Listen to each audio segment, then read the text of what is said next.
Hey guys, I welcome you all to GSN Law। 3 सितंबर की daily legal and polity news में आपका स्वागत है। ये वीडियो एडवोकेट्स, सीए, सीएस और इन प्रोफेशन से जुड़े स्टूडेंट्स के लिए भी है। और अगर आप यूपीएससी, पीएससी, जुडिशरी या फिर किसी और एग्जाम की तैयारी कर रहे हैं जिसमें जीएस आता है, तो आपको ये करंट अफेयर्स जरूर फॉलो करना चाहिए। शुरू करने से पहले मैं आपको बता दूं कि आप हमसे in different social media platforms पे जुड़ सकते हैं और अगर आपका कोई क्वेश्चन है तो आप मुझसे कोरा पे पूछ सकते हैं। और अगर कोई ऐसा टॉपिक है जो आप चाहते हैं कि हम कवर करें तो कमेंट बॉक्स में हमको जरूर बताएं।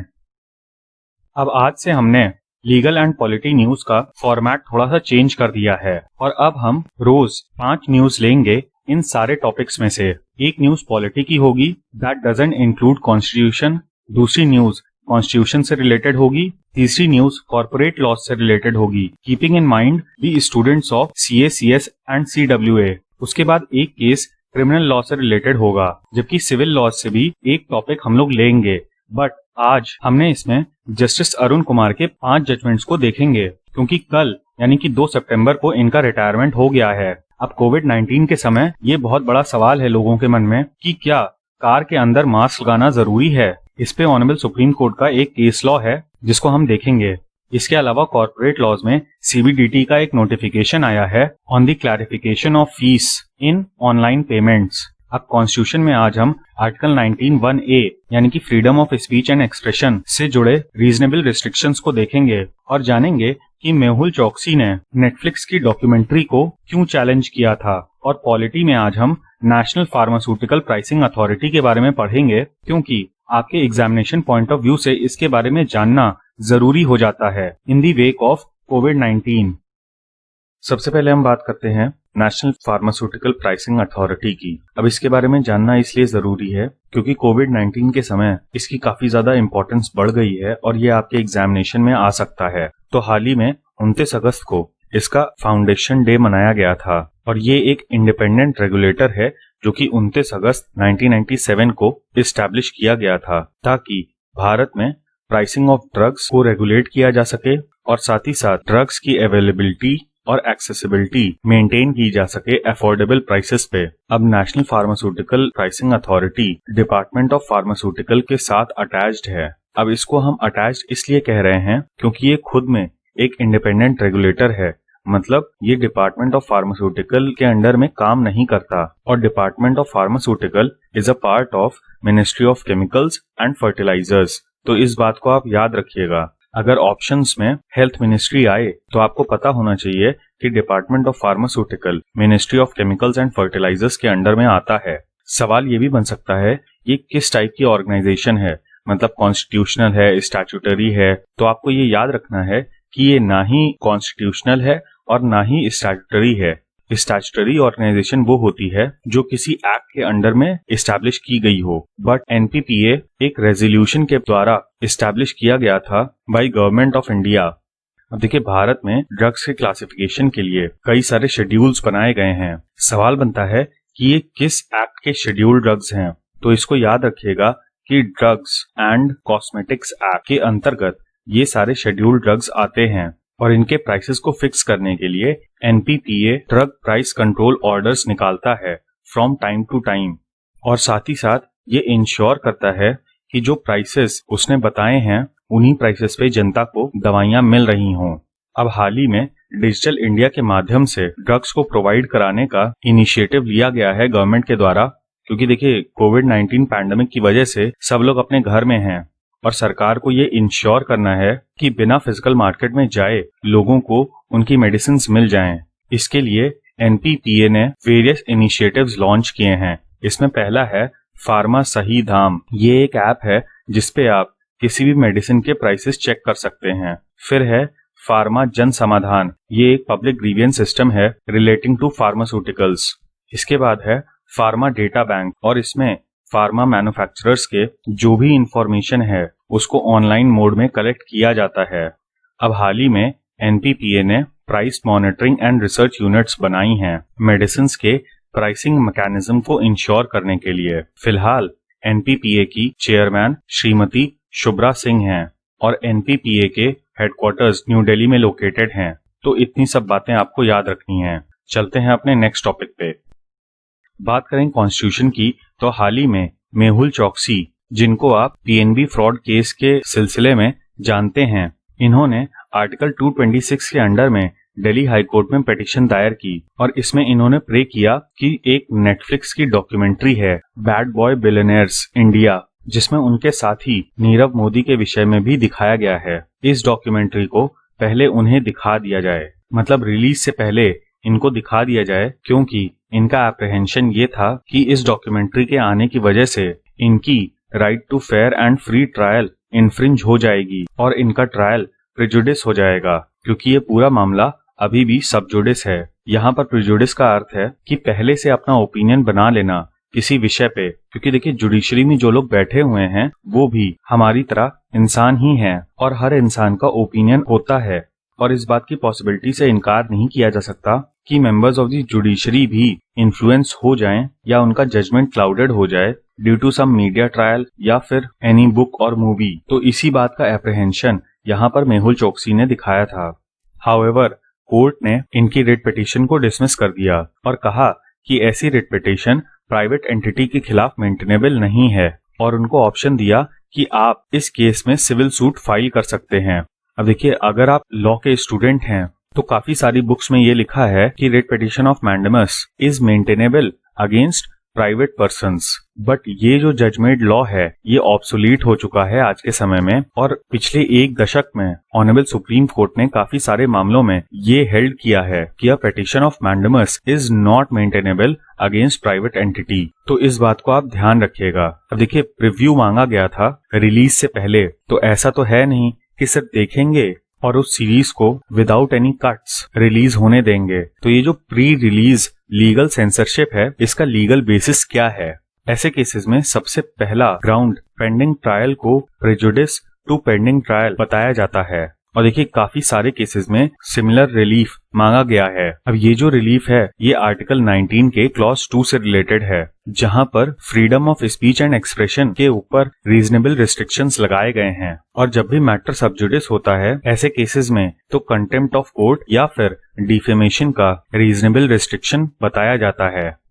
अब बात चल ही रही है तो हम आर्टिकल 19 के क्लॉज 2 को देख लेते हैं। इस आर्टिकल में freedom of speech and expression के खिलाफ रीजनेबल रिस्ट्रिक्शंस की बात बताई गई है, क्योंकि sub clause A of clause 19 में freedom of speech and expression ही दिया हुआ है और इसके तहत ऐसा फ्रीडम ना ही किसी एग्जिस्टिंग लॉ को और ना ही स्टेट के द्वारा जो लॉ बनाया जाएगा उस पे कोई कंडीशंस इम्पोज करेगा, अनलेस एंड अनटिल ऐसी लॉ रीजनेबल रिस्ट्रिक्शन से रिलेटेड है। अब एक एक करके देखते हैं कि इसमें रीजनेबल रिस्ट्रिक्शंस कौन कौन से हैं।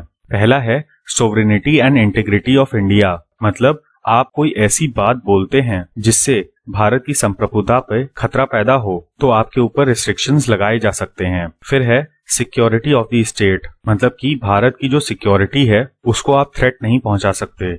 इसके बाद friendly relations with foreign states, मतलब आपको कोई भी ऐसी बात नहीं बोलनी है जिससे किसी फ्रेंडली देश से हमारे संबंध खराब हों। इसके अलावा आपको पब्लिक ऑर्डर के विषय में भी ध्यान रखना है while exercising your right to free speech and expression, मतलब आप कोई ऐसी बात नहीं बोल सकते जिससे जनता भड़क जाए। उसके बाद डिसेंसी और मोरालिटी का भी आपको ख्याल रखना है, मतलब कोई अपशब्द ना हो या फिर न्यूडिटी ना हो। और लास्ट में आता है कंटेम्प्ट ऑफ कोर्ट, डिफेमेशन और इंसाइटमेंट ऑफ एन ऑफेंस।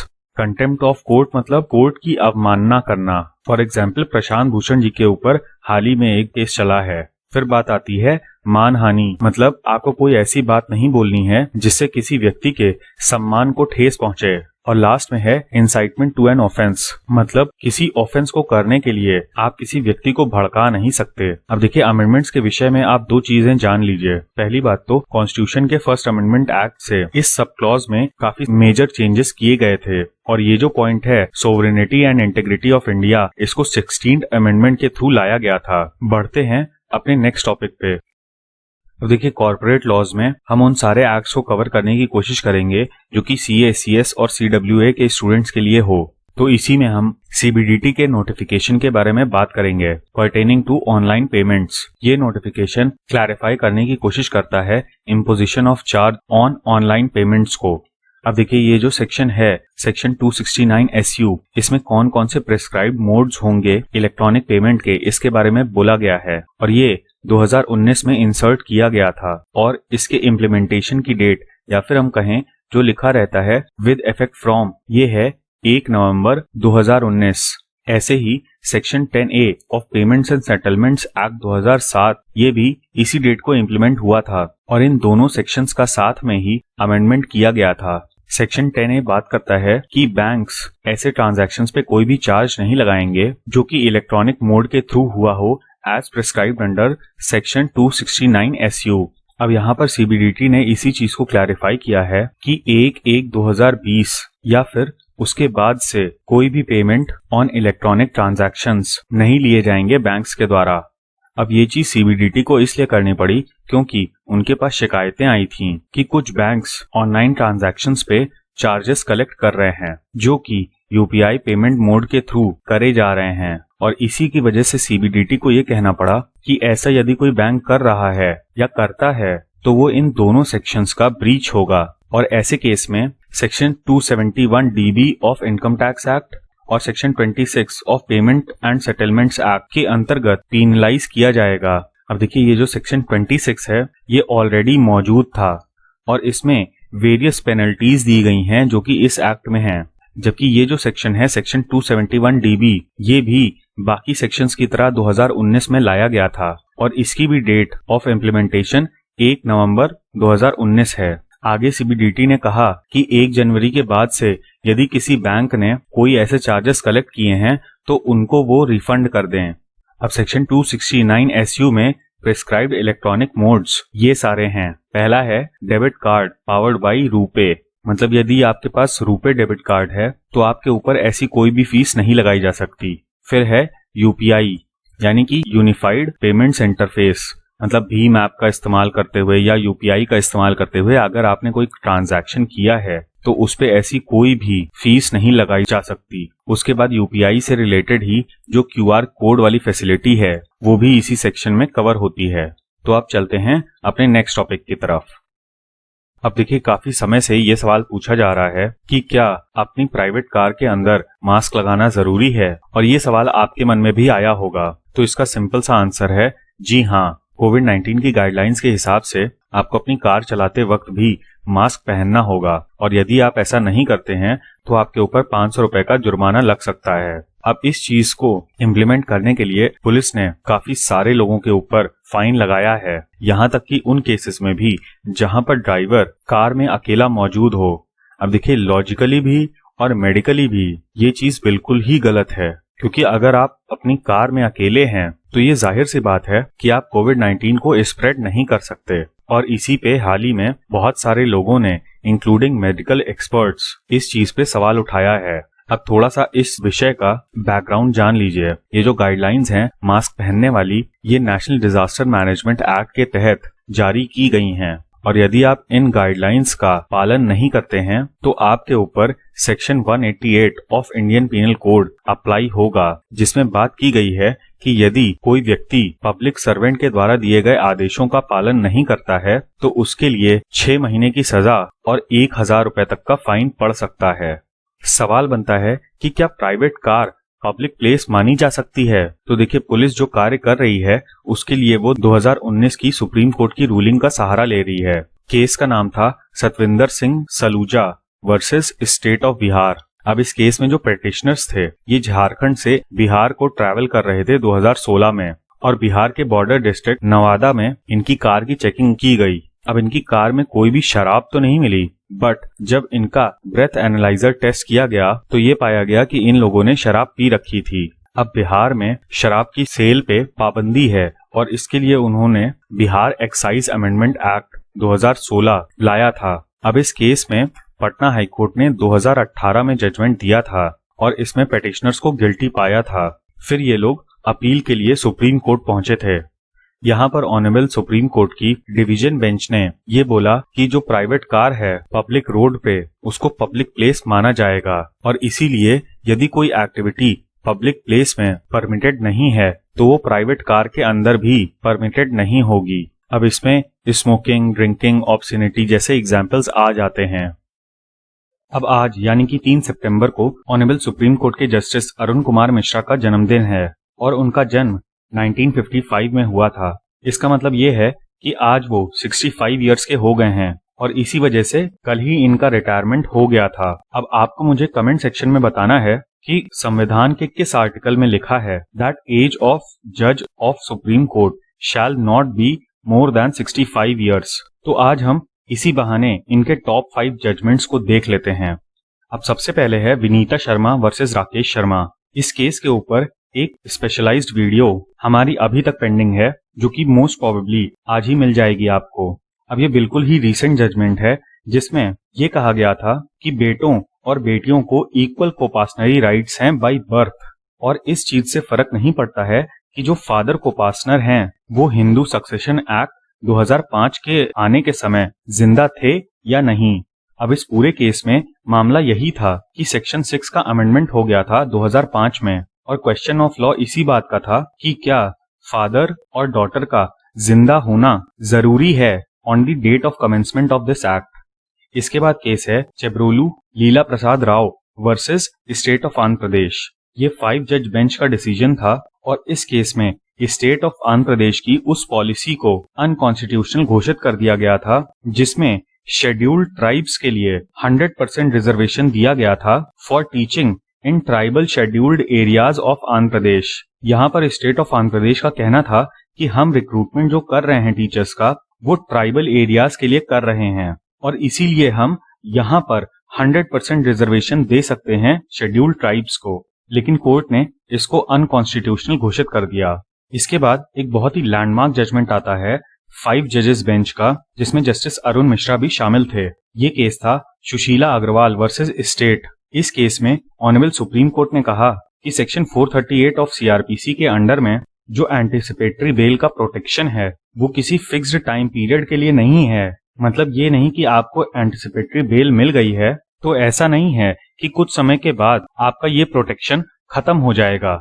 इसके बाद प्रशांत भूषण वाले कंटेम्प्ट केस को आपने न्यूज में जरूर सुना होगा। इस केस में ऑनरेबल सुप्रीम कोर्ट की 3 जज बेंच ने प्रशांत भूषण को कंटेम्प्ट के लिए गिल्टी पाया और एक टोकन फाइन लगाया 1 रुपए का और ये भी कहा कि अगर आप इसको 15 सितंबर तक नहीं डिपॉजिट करेंगे तो आपको 3 महीने के लिए जेल जाना पड़ेगा और आपको 3 साल के लिए बार कर दिया जाएगा फ्रॉम प्रैक्टिस। अच्छा, ये जो केस था ये सो मोटो कंटेम्प्ट प्रोसीडिंग्स थी जो कि 14/8/2020 को ऑनरेबल सुप्रीम कोर्ट के द्वारा इनिशिएट की गई थी प्रशांत भूषण के ट्वीट्स की वजह से। अब इसके ऊपर भी हमने स्पेशलाइज्ड वीडियोस बनाए हैं और अगर आपने उनको नहीं देखा है तो आप जरूर देखें। फिर एक और रिजर्वेशन से रिलेटेड केस था state of Punjab versus Davinder Singh.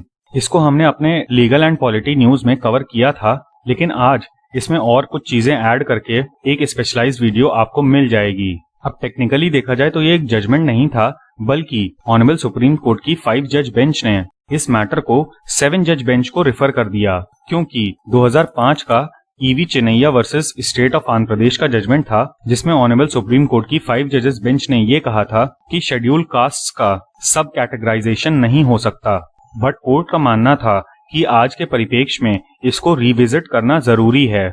अच्छा, इस मैटर को रेफर करते समय एक बहुत ही अच्छी कोटेशन ऑनरेबल जजेस के द्वारा दी गई जिसमें उन्होंने कहा कि रिजर्वेशन हमेशा के लिए नहीं कंटेम्पलेट किया गया था हमारे संविधान निर्माताओं के द्वारा। एक तरफ तो आप उन लोगों को एक्सक्लूड नहीं कर रहे हैं जो कि ऊपर आ चुके हैं from the clutches of caste discrimination, और दूसरी तरफ अगर आप सब क्लासिफिकेशन को डिनाई कर देंगे तो जो राइट टू इक्वालिटी है उसका पर्पस ही डिफीट हो जाएगा, क्योंकि आज के समय में शेड्यूल कास्ट्स में भी वेरियस सब कास्ट ऐसी हैं जो कि बहुत ही पिछड़ी हुई हैं, जबकि कुछ कास्ट बहुत ही बेहतर स्थिति में पहुंच चुकी हैं। और ऐसे में अगर सब क्लासिफिकेशन नहीं किया जाएगा तो उसका रिजल्ट यही होगा कि अनइक्वल्स को इक्वल्स की तरह ट्रीट किया जाएगा। आपने ये प्रिंसिपल पढ़ा होगा लॉ में, इक्वालिटी अमंग इक्वल्स। तो अगर ऐसा सब क्लासिफिकेशन नहीं किया गया तो वो प्रिंसिपल डिफीट हो जाएगा